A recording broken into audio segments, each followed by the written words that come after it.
Ова е моја втора самостојна изложба во Прилеп, градот на ликовната уметност, нели, од каде што потекнуваат нашите доајени. Најголемите ликовни уметници мислам дека потекнуваат од Прилеп. И секогаш се навраќам на нивните творештва и секогаш ми е баш заради тоа драго да изложувам во оваа прекрасна галерија која се наоѓа овде во склоп на Центарот за култура Марко Цепенков. Изложував пред 4 години веќе, ете. Тогашната тема беше исто така поврзана со падот, со екзистенцијалниот страв, со проблемите кои ги мачи минливиот човек, нели?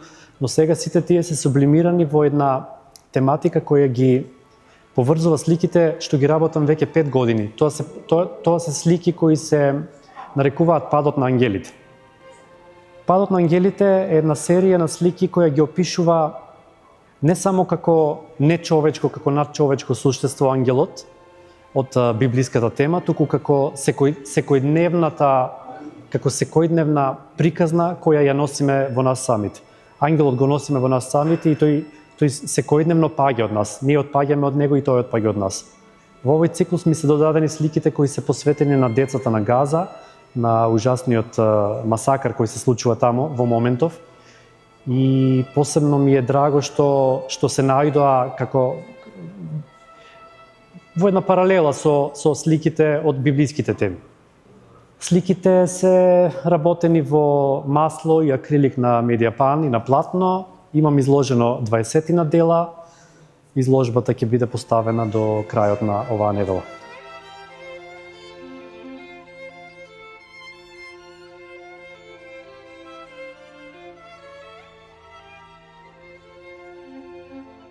Во време кога е веќе спорно што може да се смета како вредност во едно општество и врз основа на тоа да се крои самото општество како прогресивно и движечко во позитивна насока за цивилизацијата, изложбата на Никола Пијанманов "Паднатите ангели" е повеќе алармирачки уметнички крик и предупредувачки извлик на еден бунтовен дух на уметникот за тоа да се привлече вниманието и да се потенцира на сите угнетени во светот, на сите понижени во светот, на секој немоćен човек и ентитет кој се губи во просторот на медиокритетот и со тоа да се укаже на еден онтолошки вредносен пад на општеството, во кој сите имаме своја улога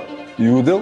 И од ова изложба, барем тие што ќе имаат можност да ја видат тука и се надевам по други галерии, би требало да се запрашаме која е нашата моќ наспроти таа одговорност и улога која имаме во ова општество, за да направиме подобра сегашност, а со тоа и да трасираме подобра иднина како и за сегашните генерации, така и за сите идни генерации, чија иднина и одговорност лежат на наши плеќи.